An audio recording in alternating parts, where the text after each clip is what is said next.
It's time to wake up and smell the blueberry pancakes. Fluffy, sweet, and tangy. Then tuck into a plate of German apple pancakes, crisp on the outside and custardy on the inside. But when badly made, pancakes are dry, tough, and lifeless. So stay right here at America's Test Kitchen as we uncover the secrets of great pancake recipes. It's America's Test Kitchen.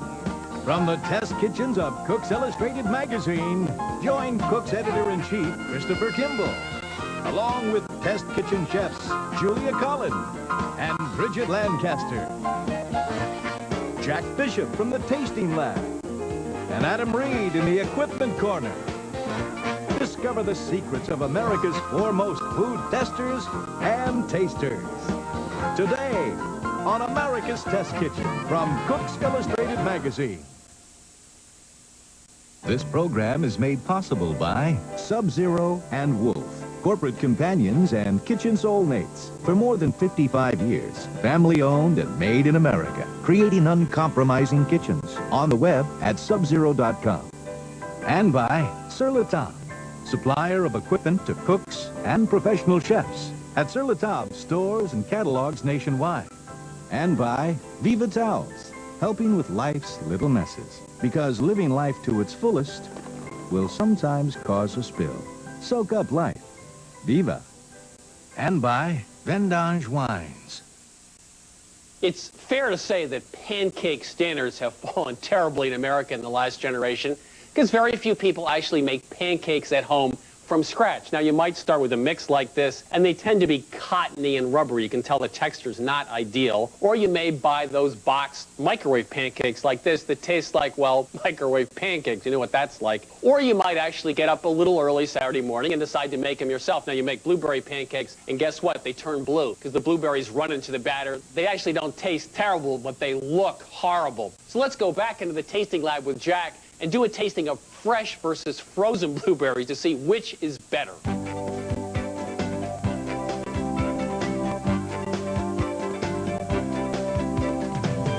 You can buy blueberries, I guess, 12 months out of the year in most supermarkets. The problem is they're $5 or $6 a container during most of the year, and maybe for 6 or 8 weeks at the height of the season, they're actually reasonably priced. The question is, what do you do the rest of the time? Do you actually use a frozen blueberry, or should you not use blueberries at all? Jack's done a tasting between fresh and frozen to tell us what to do. I brought 3 samples with me today. We had 4 brands of frozen blueberries, and then we used fresh off-season berries. They're actually berries from South America, the kind that cost $5 for a little itty-bitty container, and cooked them in a very simple compote here. So there's just a little sugar. You like that one? I'm going to make him eat this whole bowl when we're done with this. We found something really interesting. We had a clear winner here, and it was one of the frozen berries, and it turned out it was actually a wild blueberry. The difference between a cultivated berry, which is much larger, and the wild berries, which are much smaller, is really about the balance between sweet and tart. Cultivated berries are pretty much just sweet. The wild berries have that sort of sweet-tart balance. They're jammier. They grow mostly in the Pacific Northwest and in Maine, and we just love them. And that's our first choice in terms of a frozen berry. So, Speedo tasting. I got this one quickly. You hinted they're smaller. I want to give you some clues occasionally. Jack's in a good mood today. These obviously are the wild ones, and they have a tremendous amount of flavor. They do have the sweet tart. They're great. These probably are also fresh berries, and they're not bad, but they're sort of dull flavored, or dull-witted, I guess. And this one is clearly a terrible frozen blueberry product. It is actually a dreadful taste. It tastes like anchovies. Did someone in the test kitchen throw anchovies in this? No matter what you did with this, it would not be edible. So I would definitely choose that any day. The votes are set, right? Okay. I'm positive. This is our winner. This is the Wyman's, comes from Maine, frozen wild blueberries. Clear best choice. It's also going to cost you $3 a pound versus $20 a pound for... This is South American out-of-season berries. This little carton, $5. A pound of these is going to cost you $20. And sometimes they're okay, but more often than not, by the time they get all the way from South America to Boston, they're pretty horrible. Now, this was a supermarket brand, Shaw's. This is a regular blueberry as opposed to a wild blueberry. Wasn't bad, wasn't great. Sort of your take on it. So if you're going to buy the frozen, it's not horrible, but you can do a lot better. I was actually surprised that this frozen one actually outpaced the fresh one. Well, that's the problem with the fresh berries. You never know until you open them and taste them if they're any good, and a lot of times they're just plain horrible. This tasting's got everything. It's got a cheap winner, which is $3 a pound, the Wyman's, and these frozen wild blueberries are actually better than many fresh ones you buy in the supermarket. That's correct. So it's cheap, it's easy, it's convenient, and they taste great.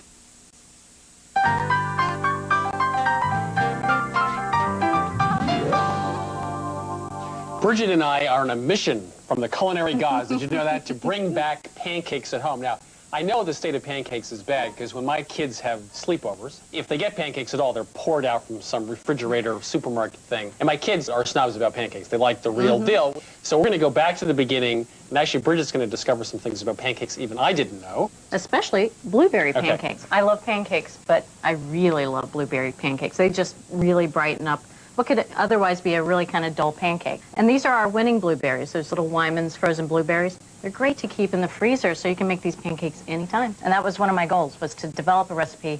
You can have all the ingredients on hand and whip them up. When they come out of the freezer, some of the berries have broken and their juices are on them. So you just want to rinse it under cold water and then put it out on a sheet pan that has a few paper towels on it. So on to the dairy. The big surprise was that tasters unanimously preferred the lemon juice and milk mixture over buttermilk. If you have buttermilk on hand, by all means use it, no problem. But if you don't, this is a great, great way to get around that. So this is 1 tablespoon of lemon juice and 2 cups of whole milk. So the lemon juice does 2 things. It's a flavor issue, but also helps the batter to rise. It does. With the leavening, the baking soda. Absolutely. We're going to add baking soda later. Okay. And we're going to let this mixture sit just for a few minutes, and it's going to thicken just slightly like buttermilk. It's going to break down the proteins of the milk. It's very similar to how they make modern-day buttermilk. Now, we have a couple minutes, so it's time for Bridget's favorite section, America's Test Kitchen Food Facts Quiz. I knew this was coming. Okay, here are 3 kinds of pancakes. What do they have in common? South Pacific pancakes, banana macadamia pancakes, and pumpkin pancakes. I've never eaten any of those. You can get them all at International House of Pancakes. Oh, really? IHOP. You live there. Now, come on. Okay, how many pancakes does IHOP sell per year? 2 million. 700 million pancakes. Isn't that more than McDonald's sells in burgers? That's amazing. Okay. Ugh. So while that's sitting, and while I'm recovering from those food facts, we'll get on to the dry ingredients. And we're going to start this pancake with 2 cups of unbleached all-purpose flour. If you can use unbleached all-purpose, that's the way to go. So now we've got 2 teaspoons of baking powder, along with a 1/2 teaspoon of baking soda, and a 1/2 teaspoon of salt. And the salt's really important, even in a pancake recipe. It's going to make everything taste a little brighter and a little better. So this is sugar, and this is a healthy dose of sugar, 2 tablespoons. Okay, now why do you put sugar in when you put maple syrup on top? These pancakes should be sweet enough that they're not crying out for maple syrup. You should be able to snack on them without the maple syrup. We started at 1 teaspoon of sugar and worked our way all the way up to 2 tablespoons before a taster said, that's it, that's perfect. Okay. So that's it as far as our dry ingredients combined. So back to that lemon juice and milk mixture. In goes 1 egg. And then here's 3 tablespoons of melted butter, which we've let cool slightly. Just going to pop that right in there. Mix, mix, mix, mix, mix. So now I'm going to make a little well right in the middle here. And I'm just going to add this, pour this all in at once. And then briskly, I'm just going to mix it together with my whisk. You want to keep some of those lumps and streaks of flour in there. If they're all gone, if this is perfectly smooth, you're going to end up with one of those really rubbery, tough pancakes that kind of snap back and hit you in the face. This is one thing about pancakes that actually is delicate. Yes. So at this point, we're actually going to ladle the batter onto the pans and then add the blueberries right to the pan. Okay. So I'm going to heat up my nonstick skillet. It's going to heat for about 5 minutes. After some testing, I found out that if you add the pancakes too soon to a cool skillet, they spread out, they're too thin, they don't get that nice fluffy consistency. And if it's too hot, you're going to end up with some scorched places. 5 minutes over a nice medium heat is going to do the job. Now, this is shocking news, but Bridget and I actually are different. She has 1 child, I have 4. So I can't use one of these puny little 3 pancake deals. I actually want to use an electric griddle, which is terrific for pancakes. So I'm going to go talk to Adam in the equipment corner to figure out which brand of electric griddle is actually the best and can hold the most pancakes for my kids.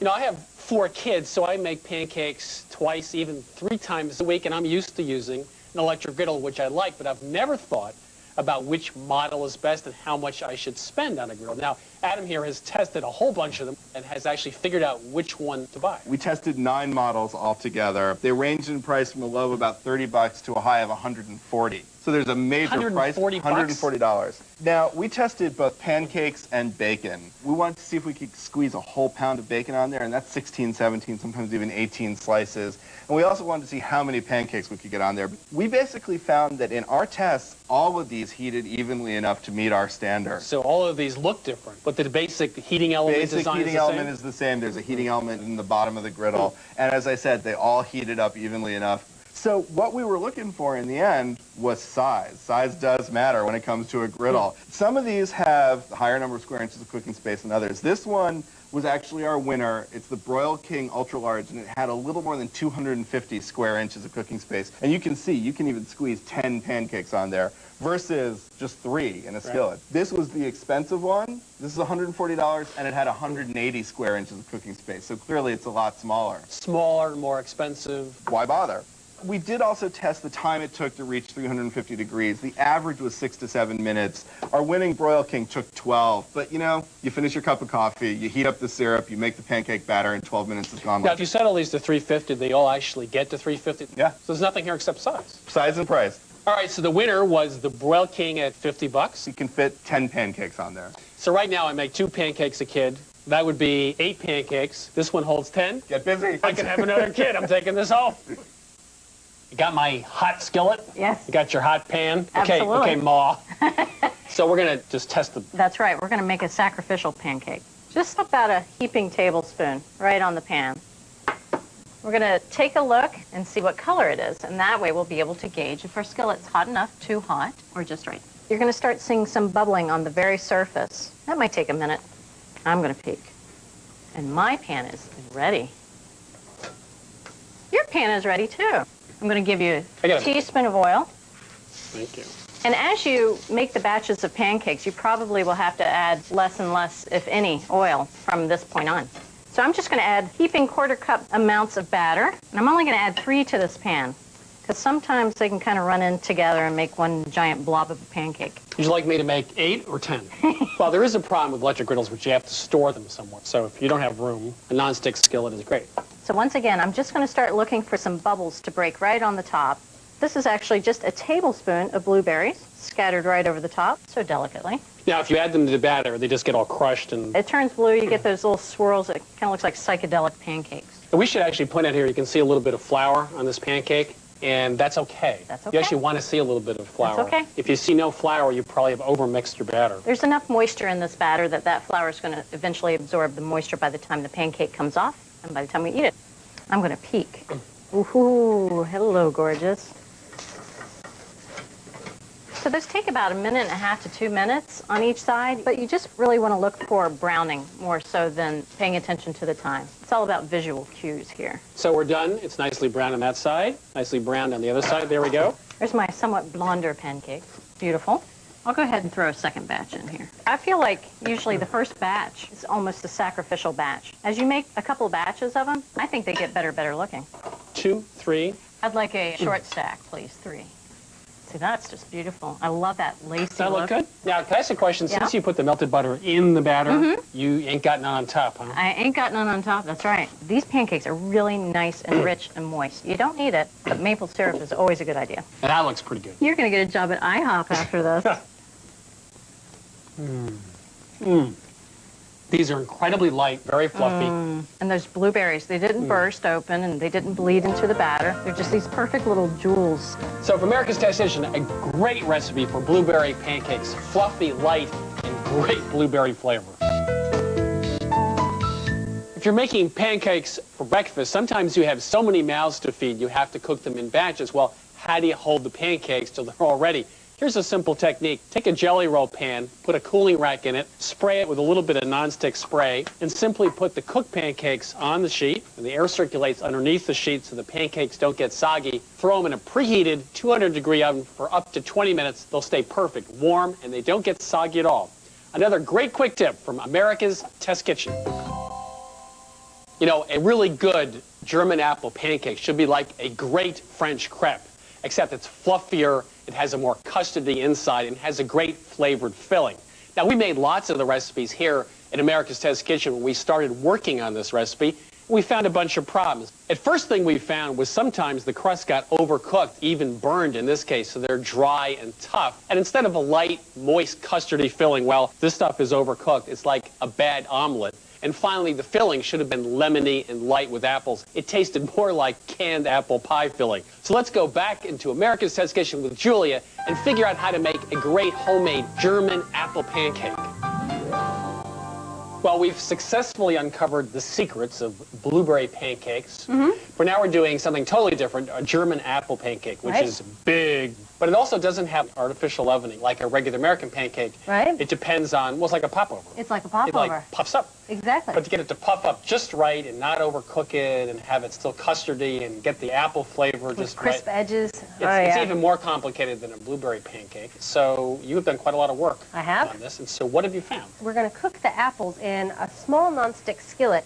You'll notice this is a 10-inch skillet, which is pretty small for us. But we're going to build the entire pancake in this pan and then throw it in the oven. The hot pan and that popover batter are going to become souffled and very custardy on the inside, and the outside will be crisp. So that's step number one. That was 2 tablespoons of butter. Okay. And while that's melting over medium-high heat, I'm going to finish up these apples. Now, this was 1 1/4 pounds of apples, about 3 to 4, and these are Granny Smiths. We also liked Braeburn apples, although they were just a bit sweeter. These a bit more tart, and I like it a bit tart because the custard is a little sweet, and with a little powdered sugar over it, it's a nice balance. So we have time for a brief science discussion while you're finishing that apple Right. of why we like Granny's in terms of texture.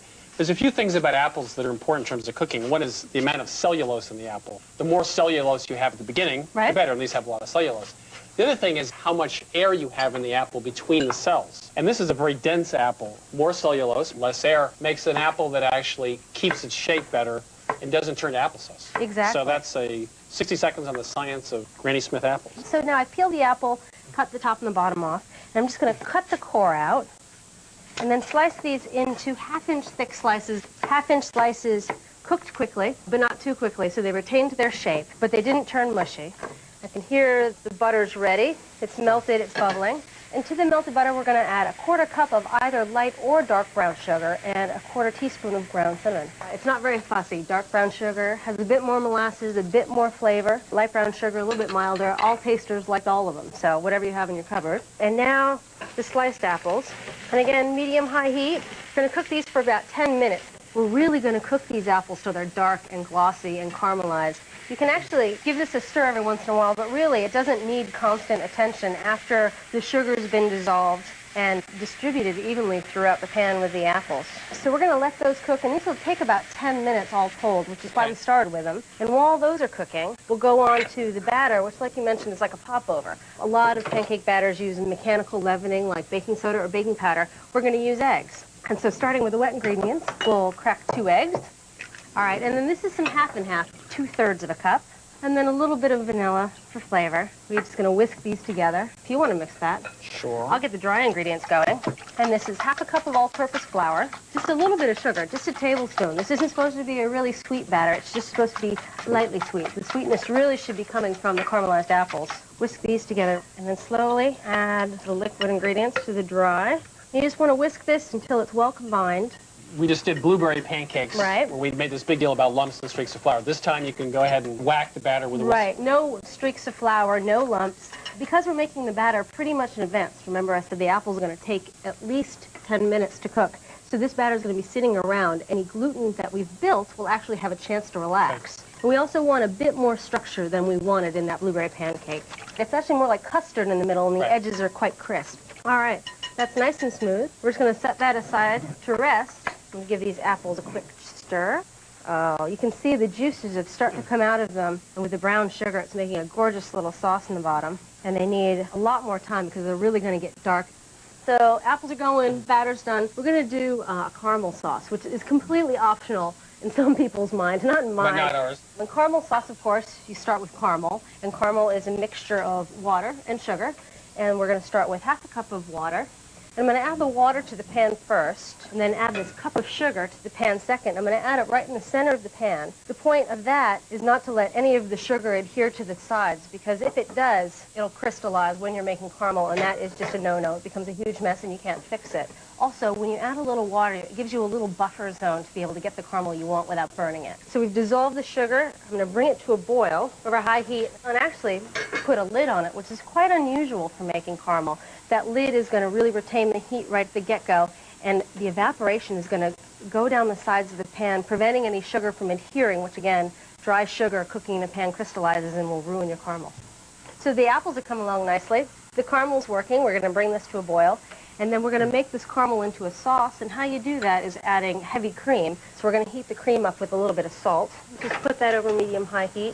We're not going to change the cream, we're not going to change its texture, we're not going to reduce it. We just want to make it hot, and of course, seasoned with a little salt brings out the caramel flavor. This caramel will eventually be nearly 350 degrees, which is burning hot, and if you just pour cold cream, it's sort of a violent reaction. Okay. This is going to be, what, another 8 or 9, 10 minutes? Okay. 10 minutes all told. You'll see this cream's come up to a boil. It's going to put a lid on it and put it off heat to keep it warm. And this, I see steam coming from the edges. It's boiling. Just let this boil until it starts turning a straw color, and actually it'll register roughly 300 degrees on a candy thermometer, and it'll start to actually caramelize. And we have to watch closely because when it starts to go, it goes fast. It goes fast. Okay, so we're going to be back in a few minutes. The apple's going to cook. This will start to turn a mahogany color as we get close to caramel. And then we're going to put this all together and finish up baking it in the oven. These are gorgeously dark and caramelized, and just before we're going to add the batter into this, we're going to finish them off with just a teaspoon of fresh lemon juice. Of course, you don't want to cook the fresh lemon juice because it would lose most of its flavor. You want to add it just at the end. So these are done. Our batter, we can just pour right into the pan. Now, there's a little trick here as well. Just don't pour it right into the center. We found that by pouring it around the edges first, leave it to America's Test Kitchen to talk about how to pour batter into a pan. Well, it makes a difference. I tell you, if you pour all the batter right into the center, it will souffle right in the center and actually push the apples out of the pan onto the bottom of the oven floor. Yeah. So into the oven this goes on the center rack. Now, the oven is set at 500. We've been heating the oven at 500, but right now, we're going to turn it down to 425. Because if we cooked it at 500, it would go much too quickly and it would start to burn on the edges. But we wanted the hottest oven possible to get that souffle lift right at the beginning. As you can see, the caramel is now starting to turn golden on the outside of the pan, which is a good sign it's starting to go. And like you said earlier, when it goes fast. I've taken the heat now from medium-high down to medium so that I can watch the process of it going. As you can see, it's going quite fast, and monitor it very closely. So actually, we're going to start taking its temperature. It's getting very close. It should be registering around 350, which is perfect. You can see its color is just simply gorgeous. All right, now this, as I said before, is ripping hot. And this cream is also still quite hot. And it's tempting to dump it all in there and go, but really, you want to do it just a little bit at a time because it will bubble like that quite ferociously. Whisk a little, add a little more in. This is the fun part of cooking. On the edge of danger. And if it starts to bubble over, you can either stand back and run, or if you're brave enough, you can get in there with a whisk, and if you whisk it, it'll die down pretty quickly. Oh, gorgeous. And now we're going to finish it with a fresh spot of vanilla and lemon. It's a very sophisticated adult flavor. Again, it has that slight bitterness, slight burned taste to it, which makes it not for little kids. Far better than anything you can get in a jar. I'm just going to put the lid on it to keep it warm and keep it off heat. This ain't butterscotch. No. This is actually caramel, which is a more adult this flavor. is true caramel sauce. Okay. So how much more time in the oven? 18 minutes for that to become crisper on the edges and custardy in the center. So we'll be back in about 18 minutes, and we're going to see if all that liquid inside turns into steam, lifting up that pop-over German apple pancake. We'll be back. We'll slice it. We'll put some sauce on top, and we'll taste it and tell you just how good it is.